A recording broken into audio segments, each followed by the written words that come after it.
When you first heard the demos for Avenged Sevenfold's second record, Waking the Fallen, what was your reaction to those demos? Confusion, really, right? Like, what is this trying to become? And, but my reaction to it was they had these moments that were pure brilliance. And I think it's the same thing that you probably latched onto, where it was just so melodic, right? Maybe it took to the bridge to get to that moment, but you're like, when it got to those moments in these songs and these hooks just embedded themselves, it was really like, that was like, wow, that's really cool. So I think that was my takeaway, because I do remember getting the demo and listening to it and then calling Andrew that night and saying, I love this. I want to do it. It's really confusing. I don't know what this band is, but they have moments that are just so hooky and so big that let's do it. Let's figure this out. So that was my impression. It was like, man, if we can kind of figure this out and bring those things to light or let them just be, I think that was my initial thing. And then you kind of meet the guys. I saw them play live at the Ventura Theater. They opened up for another band that I ended up working with called Death by Stereo. And you just kind of understood after seeing them live and meeting them of their ambitions and their, like, kind of the grandiose idea that they had about the band, right? It was very, I guess, to use a good, lack of a better word, is very theatrical. And I thought that was interesting. How were the City of Evil sessions, like, compared to Waking the Fallen? Was it a different vibe entirely? Yeah, a little bit. We did that record to tape. And as far as drums, we did to tape, which was normal. And then we would sync up Pro Tools with the tape machine and dump the takes we liked from tape into Pro Tools once we got the tape. So we had two systems going all the time. And what we learned is we liked the groove sections of the drums off a tape, but all the fills we liked off the digital. That was a big takeaway for me on that record. And again, that was another record at the end that I knew we had something special. From everything from M.I.A. to Beast and the Harlot to Seize the Day. And no one thought that Backcountry would be the single. That was definitely a surprise to me that was going to be the big song off that record. No one thought of it. I always thought Beast and the Harlot would be the big song. And Seize the Day we knew would be a big song. And then I thought M.I.A. would be the next song. So that was definitely Warner Brothers choosing Backcountry. And that song did really well for the guys. When you were recording those songs, which song from that record stuck out to you the most in studio when you were recording them? I think that for me on that record, it was definitely Beast and M.I.A. and Seize. I thought those were like the big landmark songs on that record. So going from Waking the Fallen to City of Evil, were you surprised that the band changed up their sound to a large extent instead of just sticking with what worked for them on Waking the Fallen? Yeah. And I still think it's a metalcore record to a certain extent, but they're a band that kind of like, you don't know if they're a metal band or a hard rock band, and they kind of like walk that line, in a way that's uniquely Avenged Sevenfold. So I heard the demos for City of Evil. I had Matt come in and sing on a Death by Stereo record I was producing. And those guys obviously knew each other. So I had Matt come in and sing on a song for us and did such an amazing job. And then he played me the demos. He played me Beast and the Harlot. And I was blown away. I was like, I don't even know what to say. Like, the demos were pretty much as fully formed as the record, It was just amazing. I was like, I heard the progression in his voice. I heard the progression in their songwriting. I heard the progression in the drumming and the guitar playing. Everything was just so phenomenal.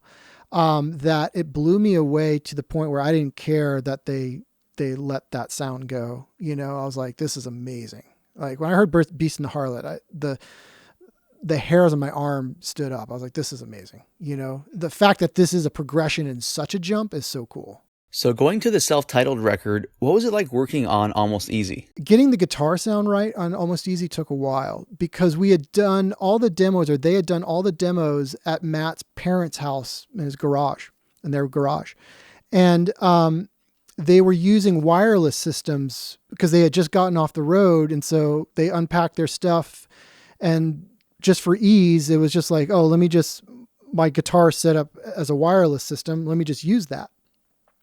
And And so when we went into the studio, it was obviously, you know, we got rid of the wireless system and we went directly into the amps with cables, and it wasn't sounding the same. And so we actually realized that the wireless system was adding something. So that song was actually, and then we figured it out from there, but that song, the squelch factor and the compression that happens in the wireless units driving the amps was actually the sound of the demo that we couldn't beat.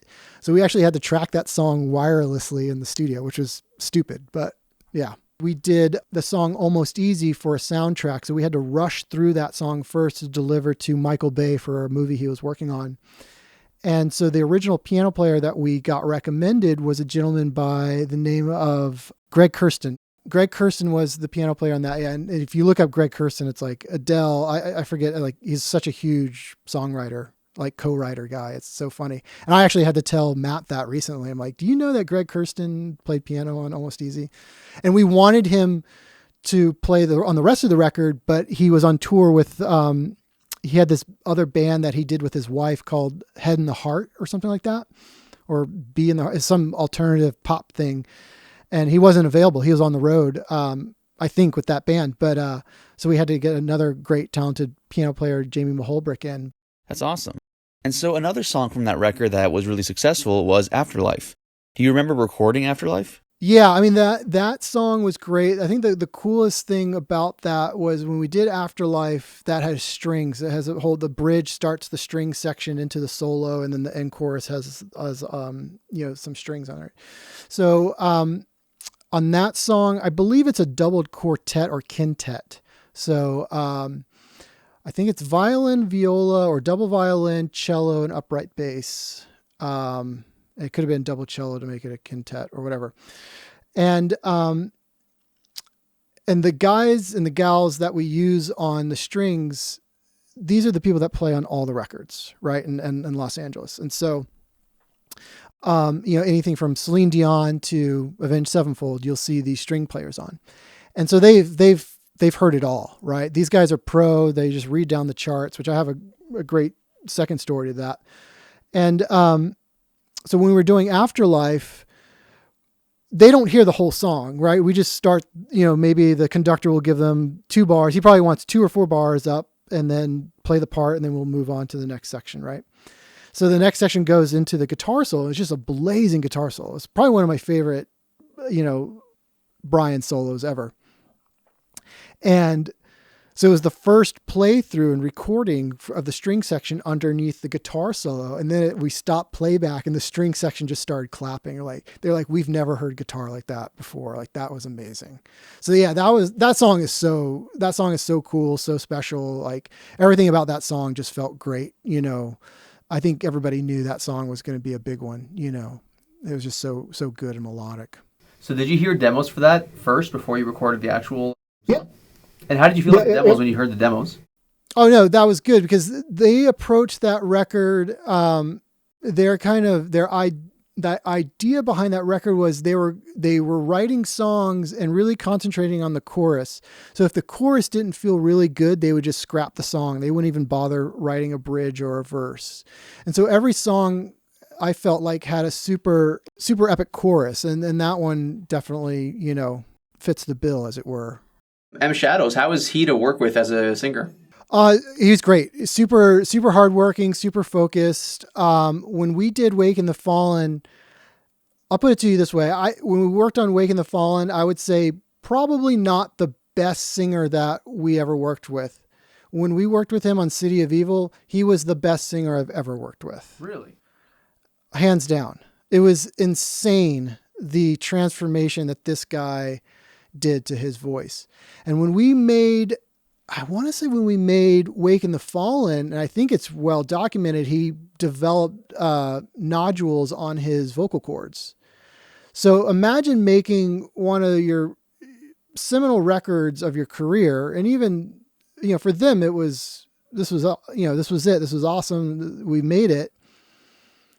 And I think it was shortly after that record, I could be wrong on this, but I think it was shortly after that record that he got diagnosed with a vocal nodule where the doctor said, not only can you not sing, like you wouldn't be able to sing for the rest of your life. Like this is it. Like, yeah, the fact that you're a singer in a band, this is like the worst thing. It's like I don't know. It's almost like an Olympic runner being told like, yeah, you'll never walk again. Right. So, to me, like he worked so hard and just became, man, just technically one of the best singers I've ever worked with. I mean, and you could dive deep into him as a vocalist, meaning like you can ask him to pronounce a vowel in a word differently that would have a completely different, and he knows technically how to do all that stuff, like how to put the N in front of your teeth or how to do something like stuff I don't understand vocalists do, but he worked with one of the best vocal coaches in the world and developed techniques where it's insane. It's insane. Like, and the difference between working with him on Waking the Fallen to City of Evil was very much like high sound pressure vocal, right? So like we did all the screams on this type of microphone, an SM7, and then we did all the singing parts on a 47 copy. It was Sound Deluxe 95, which was their kind of version of a big tube diaphragm microphone. And he would hit the diaphragms hard, right? Both singing and screaming, he would hit them hard. But then working with him on City of Evil, he learned how to properly, sing around his nodules and sing around his vocal cords, sing from the diaphragm, all those things that he was sounding bigger and more aggressive with, like almost at a whisper on the microphone. So if that makes sense, like these big, large screams now are like, if you were out in the room with it, it sounds like nothing. Right. And whereas Waking the Fallen, like if you want him to scream, he would scream, but then he learned like, oh, if you want to scream on a record or utilize a microphone, it's a completely different beast. So yeah, I would want to say he became 180 from what he was. And then his sense of pitch was great. And his sense of harmony is really, really good as far as stacking all those background vocals and picking out the harmonies. Really, really good. And he knows how to like do his thing, which is great because if you're doing a vocal with him, or when I was doing a vocal with him, it was like, hey, I'm going to warm up. I'm going to do these parts. Then we're going to go to this song and do these parts. And then I'm going to finish off by doing the low octave because the low octave blows my voice out. And then I'll be good tomorrow. We can do the choruses. And then I have a day off. So before the day off, I'll do all my screaming, right? So in his mind, he knows how to pace himself on a record too, which a lot of guys don't know how to do. So he's very proactive, if that makes any sense, for him being in the studio and knowing how to work. And I know it takes an enormous amount of discipline on his part, because I know that guy loves to have a beverage. And when we're making records, like he's bone dry sober because he just knows like I have work to do. I can't drink or do any of that stuff. So super hardworking guy. Yeah, I would in a heartbeat work with that type of personality. That is awesome. So you said something I thought was very interesting. You said that he would do the low ends on a specific date because he knew he might blow his voice out a little bit so he could recover and get back to it. Going back to Waking the Fallen, when you said he wasn't technically the best singer at that point, did he ever blow his voice out with all those intense screams he had to do? Yeah, and we did those towards the end when we knew we were going to do those towards the end. So like I said, when we went over budget and we had to move into the M.I.A studio to kind of create a makeshift studio, that was to finish the screams, because we knew if we do a couple of days of screaming with him, that was it. And that was the end of the record. So then he could kind of recuperate and rest. So we had planned that accordingly as well. So yeah, he knew then, and we knew then, like, okay, there's no sense in screaming right now. Maybe some guys might like to do that to open themselves up, but it's really rare. And for every record I do, I tend to save the heavy, aggressive vocals to the last thing you do. When you guys recorded the screams for Waking the Fallen, did you ever like double them, or the screams that I hear on that record? Is that just like a single track scream, or is that multi-layered? No, that's doubled for sure. And we probably doubled it. We probably doubled a lot of the main vocals and harmonies. That was a pretty normal thing. Maybe some verse vocals we didn't. If it was a clean verse vocal, we might not have doubled it. But Screams for sure always doubled, if not maybe even a little bit more. And then we would probably vocal align it by hand or use the program vocal align to kind of match up where the start and stops of the screams happened to make it sound a little more like one voice, but to give it some thickness, as it were. All the records after Waking the Fallen, there are still screaming parts on it, but nothing as intense as Waking the Fallen itself. Is that a choice that he's made not to damage his voice, not to scream as intense as he did before? I think it's two things. I think yes, and I think he also matured as a person. So oh man, I don't even know how old they were when they made that. Early 20s? Yeah, early 20s, late teens, around that time. Maybe 21, 22, and then, you get into your mid 20s and you grow. And I remember working with him on Self-Titled, and the first day of vocals was super frustrating because what was coming out of the speaker wasn't what he was used to hearing. And I had to tell him, I said, you're a different person now. Like you're, maybe in your late 30s at this point, or late 20s at this point, vocally, you're going to sound different than you were when you were 21, So I think, to answer your question, I think he evolved humanly. We just evolve. Our voice maybe kind of changes a little bit, but also with all the things that he has been through with the nodules, with having surgery, with proper singing technique, you're going to end up sounding different, and also experimenting with different microphone choices that work for him.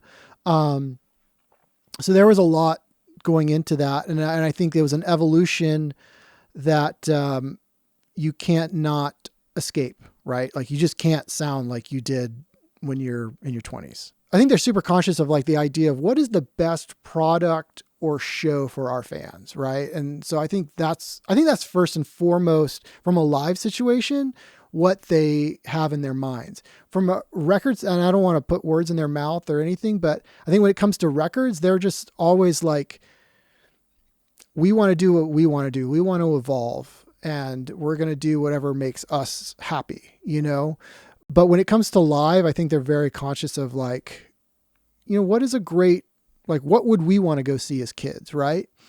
And I think when they make records, it's like, what do I want to listen to now? You know what I mean? And those are two different mindsets. Zacky Vengeance's guitar style to Synyster Gates, how are they as guitar players in comparison to each other? I think they're at the other total ends of the spectrum. Like, Brian is so technical and precise, and he does have great groove, and Zacky has such great groove, but has like a cool, like, for lack of a better word, like a cool punk rock kind of sloppy feel, right? Like it's kind of like in the great, like two guitar bands, it's like Izzy Stradlin and Slash, right? Like Izzy had this cool punk rock kind of slimy vibe to it. And Brian had a very kind of precise technical thing. So I thought they complemented each other really, really well. Like this kind of weird, dangerous punk thing that you didn't quite trust. And then, a real clear precision out of Brian. So I thought they really, it was cool in that respect because you had two flavors to choose from, So having worked with them on Waking the Fallen at first and then several records later, did they progress as guitar players, like from your perspective, over the course of time? Oh yeah, for sure. For sure. I know Brian like got really into like jazz stuff and then, on top of it, not only did they like progress more as guitar players, but they progressed more in like sonically and technically what they wanted out of their guitar and what worked for them. Right. And it was almost like when I worked with them, it was almost a progression towards simplicity. It was almost like a de-evolution of like equipment. It became more and more just plugging in straight to an amplifier. Maybe a clean part would have a compressor pedal, but earlier it was like we were, doing several different guitar heads blended into one track, which was usually a couple blends of different Bogner amps, like the Uberschall. And we had these custom made amps that Reinhold Bogner made us called the Caveman. And there was like maybe 3 of those. One didn't belong to us, and then we owned the other 2. So, and then as we went into City of Evil, we kept that formula a little bit, took some pedals away. And then I remember on self-titled, it was very much like guitar into amplifier, one microphone, you know? So it wasn't a blending and it wasn't like multiple microphones. It was very much straightforward. And then it's funny because now I think their setup maybe has evolved into, you know, using fractals and, you know, the technology has grown so much, but not only did they grow as players, but like equipment wise, and same thing with Johnny. Johnny was always like, we were messing around with how to incorporate bass distortion into a regular bass sound, you know, and splitting cabinets. So one part of the four, like if you had an 810 cabinet, you know, the top part might go through a guitar amp and the bottom part might go through a Gallon-Kruger amp. And I think he made a signature bass guitar that actually had a guitar pickup built into it. So they were always kind of like chasing stuff and not really necessarily having especially when I was working with them. And, you know, and the same thing, like Brian messing around with different pickups, right? Like he was going through sustainer pickups and Dimebag played the Dimebucker pickup into an Invader. So he was experimenting a lot with his setup too.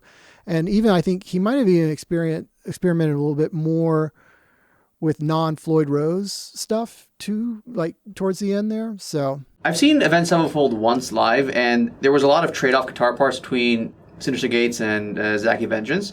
So when you were recording them, because listening to that record, there's a lot of parts where it feels like there's a double guitar track. Did you record, for example, Synyster Gates twice, or did you record each of them once and then layer their guitar parts together? Like, how did that work exactly? Yeah, no, that's a great question. And so how we approached that was, and this was kind of new to the guys as well, like going back to that idea of like, this is how we made records and we had a factory and we had a protocol of how we made records. Our rule of thumb always was, when we were dealing with two guitar bands, was trying to understand who was there a rhythm guy? Was there a lead guy? You know, understanding like what roles they played in the guitar department, as it were.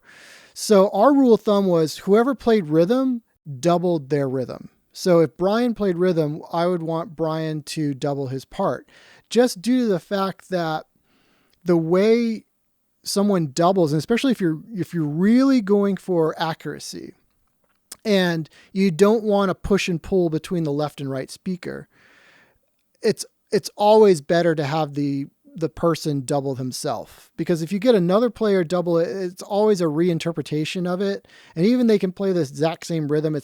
There's sometimes a push and pull, and sometimes you want that. Like the extreme of it would be like, you know, a Rolling Stones, you know, whether it's a Smallwood and a Richards, or, you know, Richards and Brian, is like, you know, that interplay was really interesting in the band. But when you start getting into metal bands where it's like, you want that like tight rhythm. So for us, I think our rule of thumb is like, if you played the rhythm, you doubled it. On the dueling leads, sometimes we had Brian play one side and sometimes we had Zacky play the other, and it had that. Sometimes we would have Brian double himself. So we were trying to figure out what was going on with them too. So that's such a great question. So basically to answer it is a little bit of both, but I think with rhythms, it was always, if somebody played the rhythm, whether it was Brian or Zach, they doubled that. And I think Brian probably played more rhythms, and then Zacky played more. If there was a triple guitar that we wanted a little bit looser, because he had such a cool punk rock feel, we would put Zacky on top of it. And then we would also, if Zacky had like the double lead part, one side would be him. It'd usually be the right side would be him through a different Marshall amp or something a little bit different to give it a little bit more spread too. So that was also the other trick, is we would try to switch up guitars or amps on the double to give it a little bit of a different flavor. So even if the same player is playing the same part, we would maybe ask him to use a different guitar, or we would use a different amp setup to kind of give it a little bit different coloration. That was one of our things that we always kind of did. Hey, that's cool. And so, personality-wise, are they different or are they similar? Synyster Gates and Zacky? They're different enough, you know. They're different enough guys. Zacky has a wicked sense of humor that's pretty dry, you know. And Brian is pretty focused, and you know, I mean, they all have great senses of humor. You know, so I think every guy in that band their personality kind of like complements each other for the greater good. You know, they're not like, everyone kind of knows their role as well. And I think that adds to a successful band. The first time you recorded the Rev was during Waken the Fallen. What was he like to work with as a drummer? The way he put his hi-hat was so far to the left. I've never seen it like that. So there's this huge gap between the hi-hat, snare, and the first tom, which as an engineer is like a dream come true because it's so easy to put a microphone into places on the snare drum where most drummers have a more compact thing. But he's so tall and lanky and had such long arms and long legs that his kit was really set up weird in that way. And I thought that was so interesting. I've never seen another drummer deal with that. And I think the mistake we made in that record, which kind of was like, kind of going back to what I'm talking about, like we had a procedure in which we did records, right? It was like, this is how you do this is how you do that. You know, we just kind of went down the line. It was almost like kind of factory-esque. And the one question that I remember, like we asked the band was, it was kind of make or break. Because I remember they came down to the studio when we were working with Alice Cooper, and we wanted to meet them real quick. And we had some questions for them. And one of the questions where like Andrew and I decided, if they answer this no, it's like, we're not going to bother doing this record. And it was, Jimmy, can you play to a click track? that was the one thing. Like, if you can play to a click track, then that means we can edit drums, and then we can just kind of do our thing with edit drums, and we can do easy programming of strings or loops. Not that any of the loop stuff came into play on this record, but I think that's, looking back, that's the one mistake that we did, because I think when we kind of quantized him as a drummer or edited him as a drummer and simplified him as a drummer, especially on that record, because he kind of overplayed a lot on the demos and in pre-production. And I wanted to take that stuff away because it was almost like he was kind of getting in front of his skis a little bit, if you know what I mean. Like he was like a little bit like, all right, you can do all this great stuff, but maybe just concentrate on playing a great groove first and then add that stuff on later. So I think that's the one mistake we made was kind of editing him and taking away that groove, because subsequent records we would cut to a click track, but we wouldn't edit necessarily.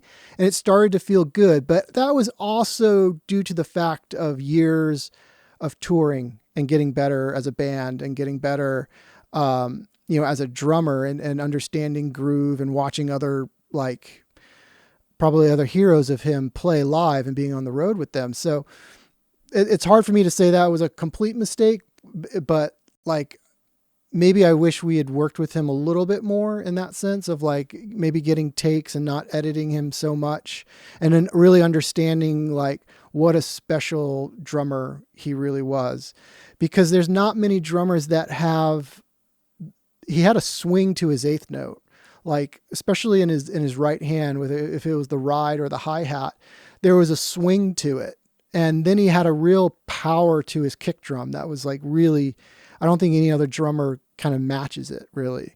And I know when Portnoy played on the Nightmare record, it was really hard for him to match the power and consistency of the double kick to what Jimmy had done in the demos. So he was really unique in that aspect. I mean, as far as funny stories, I mean, the guy was just out of his head. Like you just give him a Red Bull and you just ask him to do a take. And I remember like we would do like, let's say we would do like 4 takes of a song all the way through. And maybe I'd punch in a couple things here and there. And then I would go back and I would comp those 4 takes into a master take. And then, we would cut drums to that or cut guitars to that. And, after a while, he just kind of let me do my thing, because he would always just look at me and be like, Fred, use that. And I go, oh, you want that crazy fill that you did? He goes, yeah. And so after a while, I kind of knew what his tastes were. And it was like, whatever was like over the top or like would make you smile or giggle in the drum shit, I knew he would want. Right. So I'd always like put that stuff in there. So I want to think that he felt comfortable with me. And I think I'm the only person who ever recorded him like live on a drum kit before, or ever, really. Maybe there were some other people, but when he passed away, he had done all those demos for Nightmare, but those were all on an electronic kit. So in a weird way, I feel like I'm the only person who perhaps, recorded him on an acoustic kit ever. So it's kind of weird. When did you first realize that Jimmy was a unique drummer? I think we realized we had something unique. It was towards the end, and we were at that M.I.A studio, and we had a couple of friends come in and listen to the record in its very rough stage. And everybody who listened to it was like, this is amazing. Like what, this is very special. And I think we were just so nose into the grindstone of the everyday in and out of the studio, which I think making records is very much like a horse with blinders, like your head's down. You're just, you're looking at the trees and you're not looking at the forest, which I'm trying to be better at as a producer, of looking at the bigger picture. But if you're producing in engineering, like sometimes you're so micro-focused, that you really do lose picture. So it wasn't towards the end where we had some drummer friends stop by the studio, and they were like, whoa, who is that playing? And, so it was kind of towards the end that we realized, like, okay, maybe we do have something special here, but it wasn't till the end. He was always really hardworking, always kind of wanted to finish his drum takes pretty quick, I even think on that record, like he wanted to be finished in a day or 2 days, that I think like late night, and I forget what song it was, but we cut it. And then the next day we came in, and it was just too much because the snare drum head had like pitted out and it just didn't sound good. But when you're working that late, and I knew he wanted just to get it done, so we had to actually change the drum head on the snare and have him recut that song. The interesting thing that I remember about him that is so unique, and it's such a technical thing, the way he set up his drums was, and he always had a big drum kit, whether we did double bass, which we never did double bass until it got into Self-Titled, where we actually did double kick setups. It was always a single kick drum with a double pedal. And so this is a bit of a personal question. So if you don't want to answer, you don't have to. When the Rev passed away, how did you get the news, and how did it affect you personally? Well, I got the news. I forget how I got the news necessarily. I think some phone calls, and I think I got some text messages and phone calls. And it was obviously over Christmas, it was, I believe, the 27th, the evening of the 27th or 28th. So that's how I, got the news. And,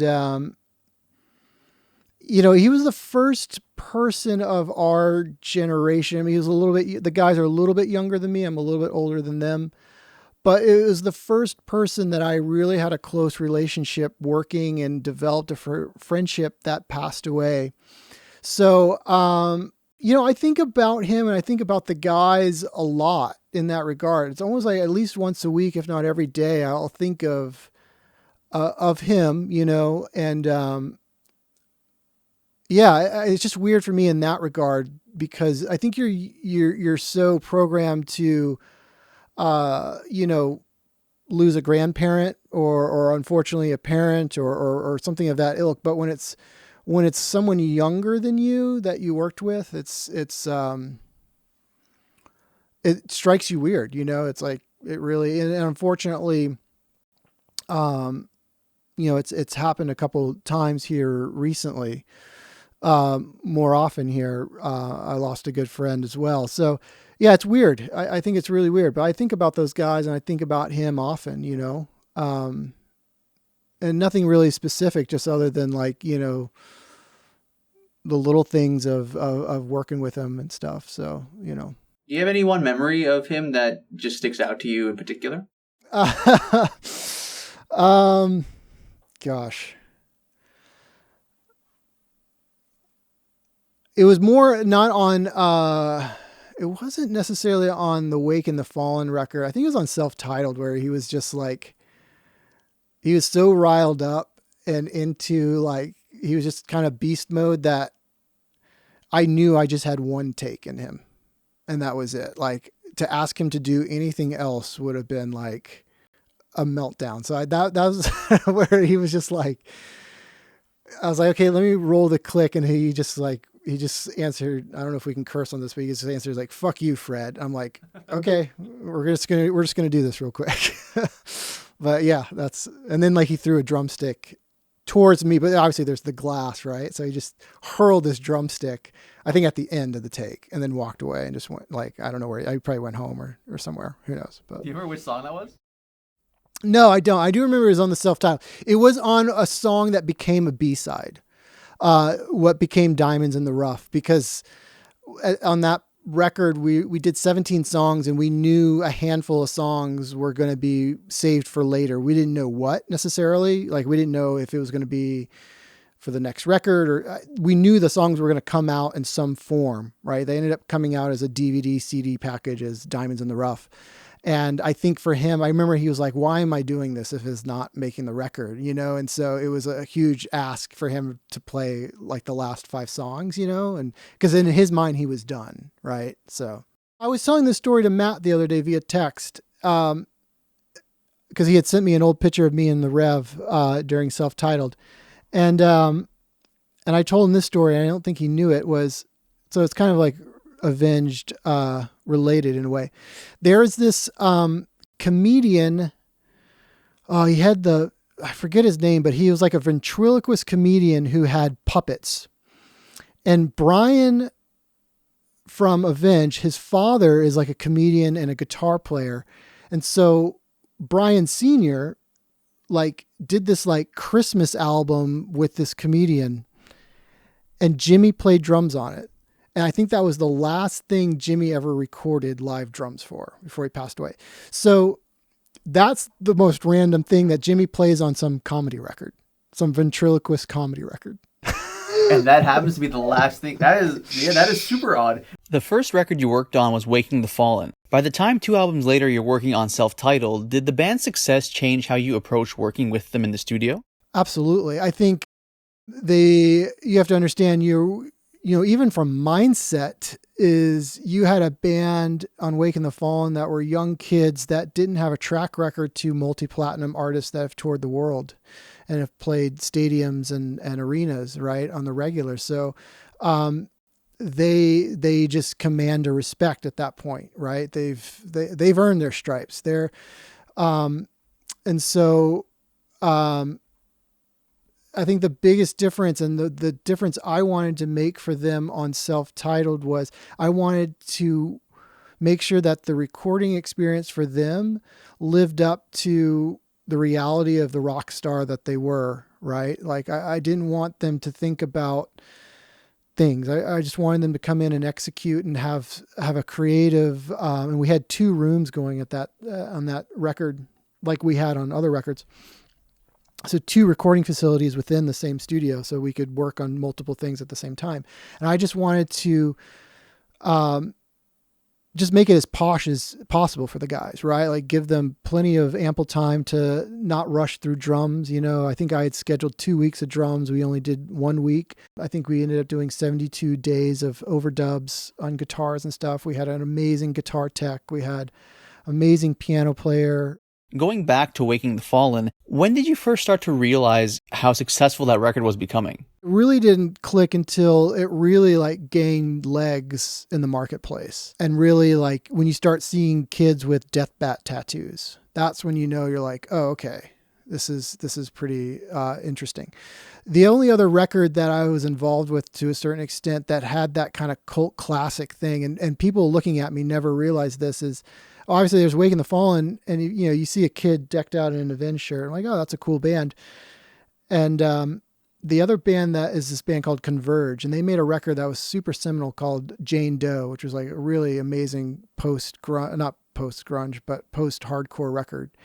And that was a record that had a similar effect to Waking the Fallen, where it was not necessarily, it's just a cult classic record where people have the tattoo of that record, the cover on them, And so I think with Waken, it was until you see the underground movement of other bands liking it too, right? Like 18 Visions and all the I don't know if Atreyu really admitted to liking the record, but when that record starts get referencing, like, oh, we want the guys that did Waking the Fallen or that kind of thing. That's when it kind of has legs. But at the end, it was only towards the end. I knew it was cool and special, right? Working on it because it really attracted my ear since the demos, but it wasn't towards the end where I was like, oh, this is special. And then it made me realize you don't have this type of thing with every record you do. And then when it got released into the marketplace and you saw the band go from Warped Tour to, a really cool headlining tour or support tour, and when you see their touring profile increase, and then you start finding out about, the bidding war with labels for the next record. And then, and then you start hearing the name Rick Rubin for the next record. Then, like, oh, this Wake in the Fallen obviously did something. And I think still to this day kind of continues to do something. Like I said, I don't think it's necessarily the best sounding record, but I think it served everybody well. That is so cool. So I guess the initial $15,000 figure, you heard that before you heard the demos? Once you heard the demos, you're like, okay, we'll do it anyways? Was that kind of the thought process? Yeah, I think it probably was in the initial pitch. It had to be in the initial pitch of it all. Like, here's our budget. We'd like to make this record with you guys. Would you be interested, basically, right? And there was also some ideas of, doing this record and then maybe, selling it to a major label, even though an independent label was funding it. So there was some behind the scenes business stuff that, I don't know how much I really should go into it all, but other than say then, there was some success or vested interest in the back end of this record, wherever it lived. So the budget, and for us, we were doing so many big budget records. It was like, well, let's just take 3 weeks. We got time between an Alice Cooper record and whatever record we were going to start next. Let's do this. And maybe be a part of something cool but I think it was really just for me, and maybe the way Andrew looked at it, it was just an opportunity for me to get my feet wet and get my feet under me as a producer, So, yeah. Well, hey, I think it definitely worked out. I mean, it's one of those iconic metalcore records, right? Looking back on that record, it was 2003, I think, 2002, 2003 it was released. Yeah, August 2003. So August. So we made that record. If it was released in August, I want to say that we made that record in the spring of that year. Like March, April, I would imagine. I do remember it was springtime when we did make it. And I do remember it being the week that the Gulf War started. So I want to say that was that. For some reason, that's implanted in my memory of the start of that record. But, I don't think we knew what we had necessarily until the end or until the record had legs, as it were. So how we kind of got involved, and I mean we is I had been engineering for a friend of mine, Andrew Murdoch, who kind of goes by the name of Mudrock. And because somebody at one point switched the R and the D in his name, he became Mudrock. It's not the greatest nickname, but so I was engineering for him for many, many years, and we had for lack of a better term, we just had a system that we used that we put any artist in. We were this kind of machine, and he was coming off of this huge success with a lot of bands that he had. Godsmack being one of the big ones, the first 2 Godsmack records, the first Chimera record for Roadrunner. And this was like the heart of, I think to understand this record and what it had and how we approached it, you kind of have to understand the marketplace around that time. You had, guitar-oriented music was still marketable, not like it is now. And you still had aggressive music finding its way on MTV onto what was left of terrestrial radio, whether it was rock radio or alternative radio at the time. So I was engineering for Andrew, and we just had a system. We were, at the time, he was commanding really big budgets for his records. And we would take on probably 4 records a year. If every record lasted between 6 to 8 weeks, with taking breaks and whatnot, maybe you could do 5 or 6. But I remember it was pretty much every quarter we did a record. So you kind of had your year planned. It was, the next 3 months or whatever, 2 months, you're working on this record, you're taking a little bit of time off, and then you're going into the next one. So we had we just had a system of working. And so any band that came to us was kind of put into that system, as it were. And it yielded some success, but then, as you kind of progress through your career, you kind of understand you kind of have to tailor some things and custom make some things. And so when Avenged Sevenfold came to us, their budget was nothing that we would really look at. Like literally their budget for the whole record would be what we had put aside for food and dinners on records. Yeah, it was something where it was like, why bother with this? Financially, it doesn't make sense for us. Even after Seventh Trumpet? We weren't involved with that. But I'm saying, like, even after they had that release, their budget in general was still small. Yeah, it was still a really small budget.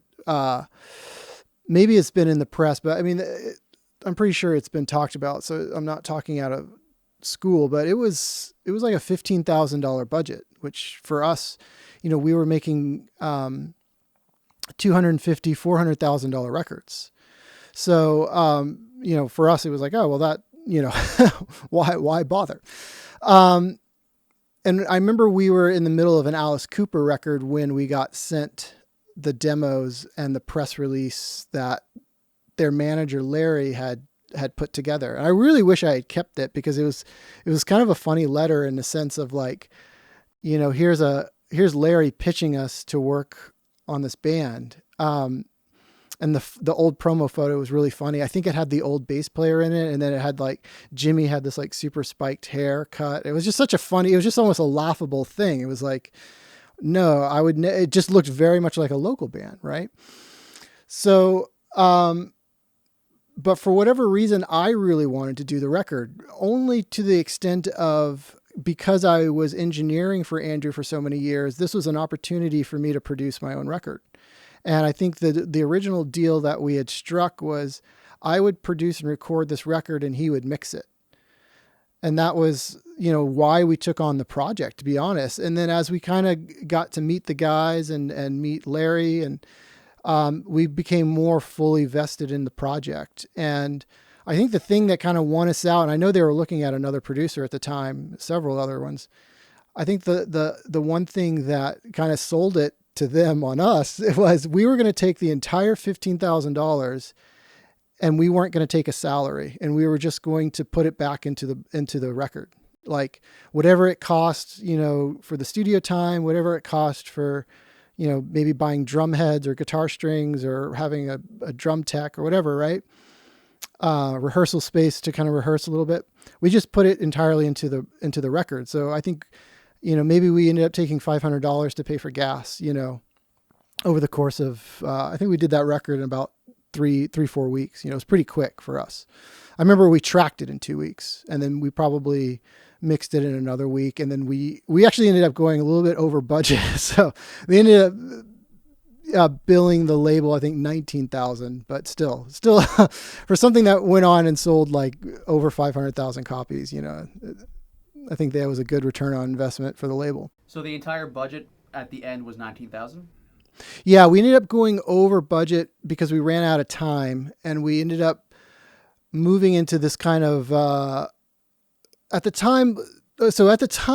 era, which it's so funny that looks like a fake background, but behind me is all my gears and flight cases, and some of it still is in old flight cases. And between Andrew and I, we love collecting gear, whether it's guitar amps, guitars, guitar pedals, outboard gear. And so all of our stuff was in flight cases. So every record would, there'd be these like big, almost like two or 148-foot truck or two 24-foot trucks would unload all the gear we have, right? And it would just load it in, and it would just supplement whatever we had. So we kind of ran out of budget. And so we had enough gear that we could just run in. We could literally set up a full studio in an empty shell of a room. And so that's what we ended up doing towards the end, I think, to get the last of Matt's vocals, the last like kind of singing doubles and the screaming stuff was all done at basically a rehearsal space called Mates. It's now kind of like I think a friend of mine he plays in Bush has it now, but it was a cool little room, but it was literally 4 walls and air conditioning, and we just kind of had to roll in some gear and make it happen.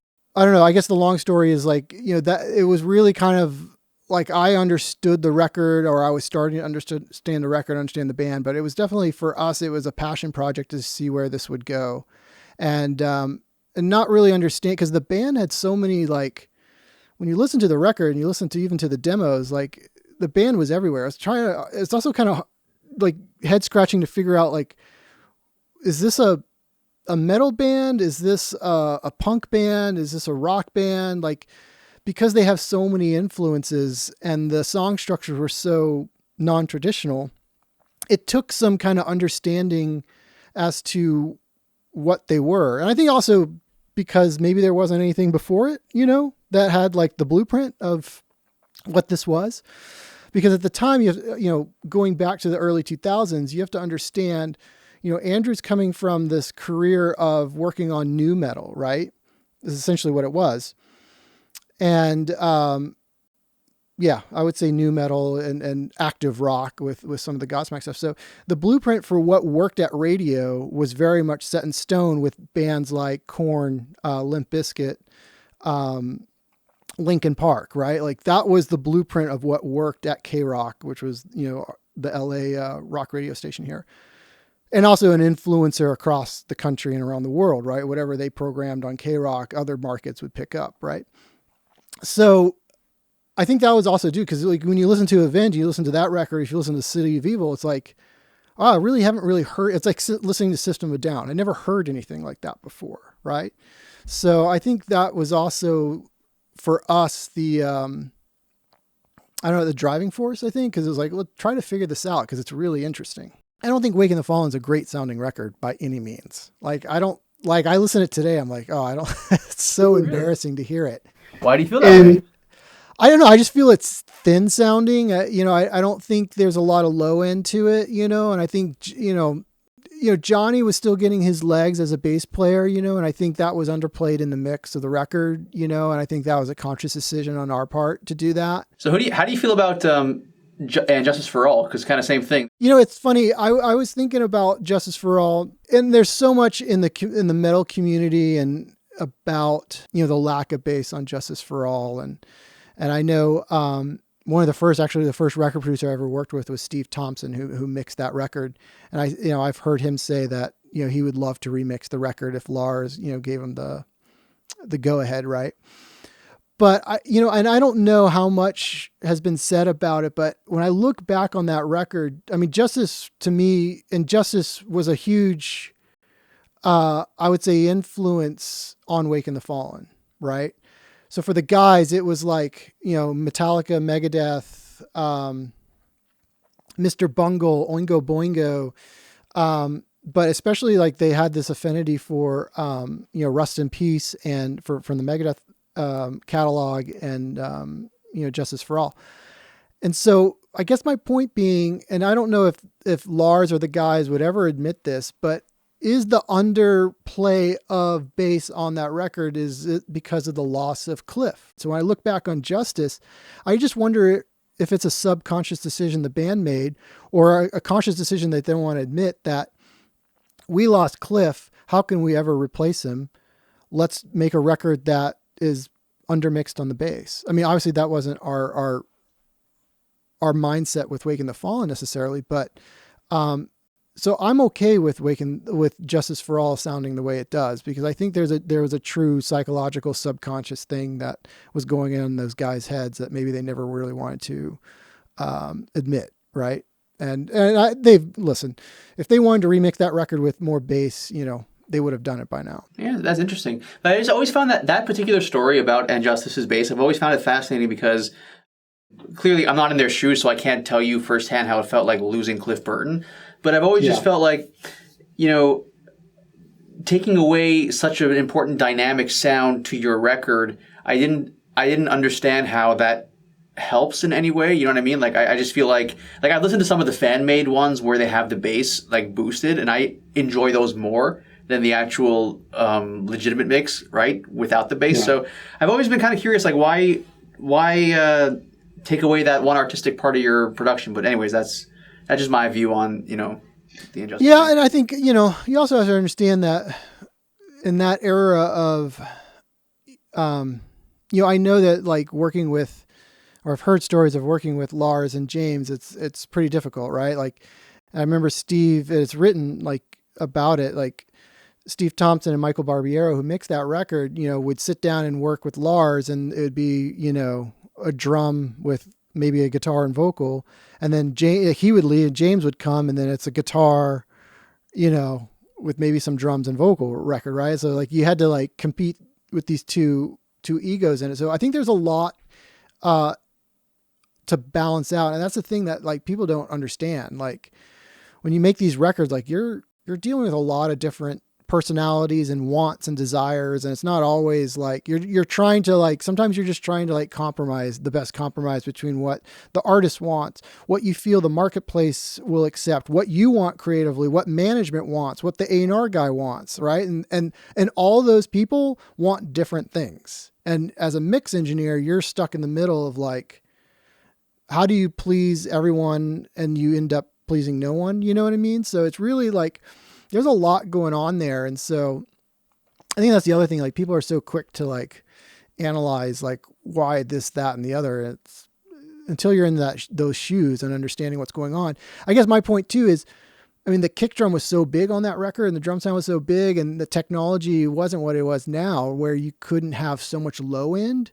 Who knows? Maybe it was a technical thing of like, there just wasn't enough room on the 1/2-inch machine to do it, or maybe the console was folding, or, who knows? There's a lot of technical things too, where now we're so used to so much low end, right? That, I think it's so easy for us to say like, where's the low end? Well, back then, we didn't have really subwoofers. We didn't have, it was vinyl and cassette. Like there was a limitation to what things could do technically. Right. Whereas I think we've gone a lot further now. So, just going back to Waking the Fallen, one of the standouts is I Won't See You Tonight, Part 1. Oh, yeah. I mean, that was one of my favorite songs. I think lyrically, I thought it was very strong, because I thought he was really writing about something personal and meaningful, and a pretty heavy subject matter. So, I loved it. And I thought melodically it was super catchy, or at least it was just melodically a very interesting song.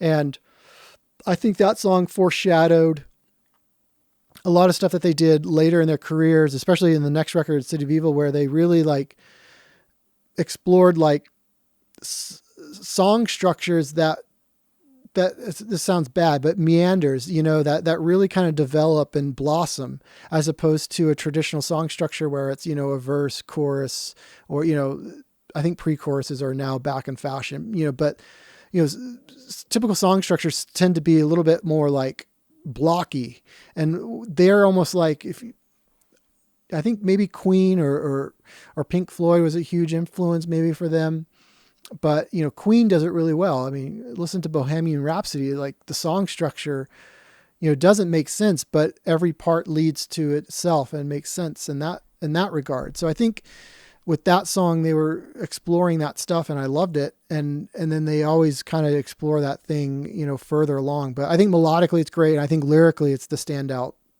song on that record. Yeah. For a band that's not necessarily like, I wouldn't say sometimes lyrically is their strongest point, and that record, I think they were still developing, but that song's heavy in that regard. What was the process like making that song? Because it just sonically sounds so much different than everything else on that record. I think the reason, because of the tempo is slower and more open. So when tempos are slower and more open like that, it gives you an opportunity to kind of hear more of what's going on in the drum kit of the room that the drum kit was recorded in. Potentially you might have more room for some low end elements, but when tempos are faster, like they are on the majority of that record, you can't fit so much in it. So things have to kind of sonically become, narrower, as it were. A great example of, obviously I think Avenged does it very well, but another great example that comes to my mind of an artist that does it very well is Metallica, where when they made that Black record, it automatically just sounded sonically so bigger, but it was also like a band that was starting to play arenas. And when you played arenas and you were playing Kill 'Em All material, it doesn't sound as good. coming in those bigger places. So I think, subconsciously or consciously, those guys are really smart. They played it well. Like, we want a simplified record that will sound good in these arenas and these stadiums that we're probably going to go into in our next, part of our career.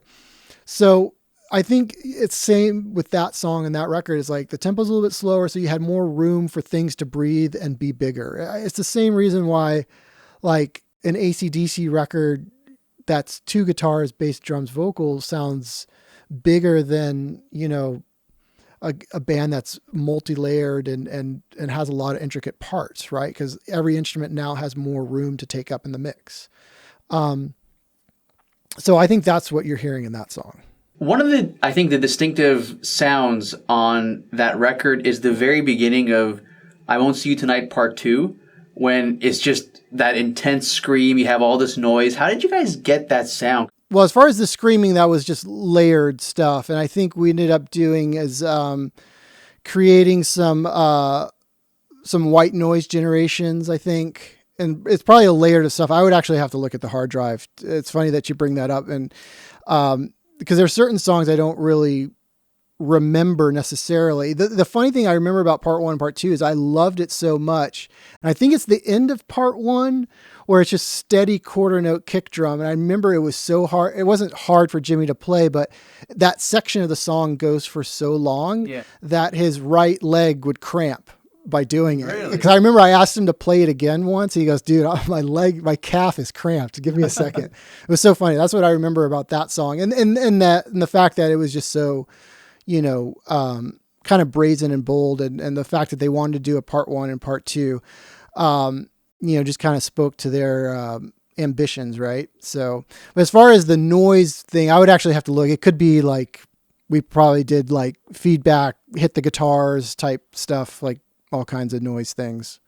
It's funny. Like, I went to go see them at, they were opening up for Metallica, or not opening up for, they were playing with Metallica over at the Rose Bowl here in Los Angeles. And I was going to the show and I was texting Matt. I'm like, oh, I hope you play, Won't See You Tonight, part 1 and 2, like, cause they never, like, why would you ever play that live? Right. So, but that's always my joke when I see them in those type of situations where they have 45 minutes, they got to play the hits and get off, it's like, dude, play part 1 and part 2 tonight. So, for me, one of the parts about that song that I love, it's the sound of Synyster Gates' guitar. How did you guys get that sound? Do you remember how you recorded the guitars for that song? It's just a Diamond Series Schecter, and it's this guy right here. So that's the actual guitar he recorded the song with? Yep. All the solos on Waking the Fallen were done with this guy right here. Technically, that was what we were doing on those, was putting a compressor pedal in front of the amplifier. This guy. Exact one. That's the exact one that was used for that song? Yeah. Wow. The CS3. And I always did that to drive the front end of the same way guys would drive front end of amps with a, tube screamer, right? I just like the compressor pedal because it kind of can give like some pick attack, some sustain. You can always mess with that, make it more velvety, more harsh, and then you can boost the level, which drives the amp as it would a tube screamer. So, and I think the thing that, and then all that stuff was recorded. I remember because I had to go buy this because I didn't have a quality mic preamp. I bought the new, at the time it was new, the UA, Universal Audio, had these tube mic preamps, the 610. And I thought those, I remember as the record I had worked on before was with another producer, Rich Costi, and we did this M.I.A record. And he had an original U610 console back from like the 60s. And I thought those mic pre's sounded amazing. So I got that. So I think that also helped into it. And it was also the Royer ribbon mics were becoming very popular at the time. So, excuse me. You have to understand at the time too, that I think sonically played into, especially the guitar sound of this record, was this was early 2000s. So, you had kind of the birth of everybody making records in Pro Tools, right? We were no longer going into tape, and we had to kind of do digital recordings, and Pro Tools was starting to become that thing. And as you record into digital, it becomes very harsh very quickly. And so it was just like a perfect storm of everything happening. Like Royer announced they had designed these microphones, these ribbon microphones that you could put in front of loud guitar amps or loud drums or whatever. They had built the ribbon so that it wouldn't break and collapse. Usually traditional ribbon microphones are very fragile. And if you put it in front of a loud sound source, the ribbon physically just breaks in half and, gets destroyed. But Royer had created a microphone where the ribbon had some play in it, and it almost like shock absorbed itself back into the magnets. And it worked really well because now we could have a soft sound going into a digital format. So that was a really important thing that was happening during the early 2000s was ribbon mics were becoming used on loud sources. So now it made like recording into digital a little bit more bearable because it took the harsh high end off. So I remember we used those microphones a lot on the guitars. Anyway, it was just a side note to me that I thought was an interesting period of time in that early digital recording that, that we were starting to do. Not all guys were doing that. I think now is a very common thing, 57s and 121s. But I think that was a huge part of the sound too, was always having that ribbon microphone to kind of give it a lush sound and a softer sound, and kind of a buttery thing. I love guitars that just have just that hot knife through butter. And so I think that was kind of like that sustain kind of led to EBO. I think we messed around with some EBO on this guitar. And then obviously he went to the extreme of putting Sustainiac pickups in his guitars. I think he still does that now. Do you remember recording Beast in the Harlot? Oh yeah. That was, that whole record that record was fun too. There were a couple of times that making that record was a little bit tough because of some other circumstances that were going on. But I remember the funny thing on that record, not particularly on Beast in the Harlot, but the studio flooded. Oh, it literally flooded. Yeah, we were doing this record in February, and in Los Angeles, it's our rainy season in February. And we were in this new studio. We had tracked drums at Ocean Way Studios. We were doing overdubs at this other studio in a tough part of town, and it was a new building or a new conversion. And Friday night we had a big rainstorm and it flooded the whole studio. And I had guitars, not on the floor, but in guitar stands that were near the floor. And I had guitar pedals on the floor. Oh. And all that stuff was like floating in water. Like all the jacks of all the instruments were just submerged underwater. And I remember getting called into the studio on a Sunday to dry it out, everything. Cause we had the head of Warner Brothers coming in to listen to the record.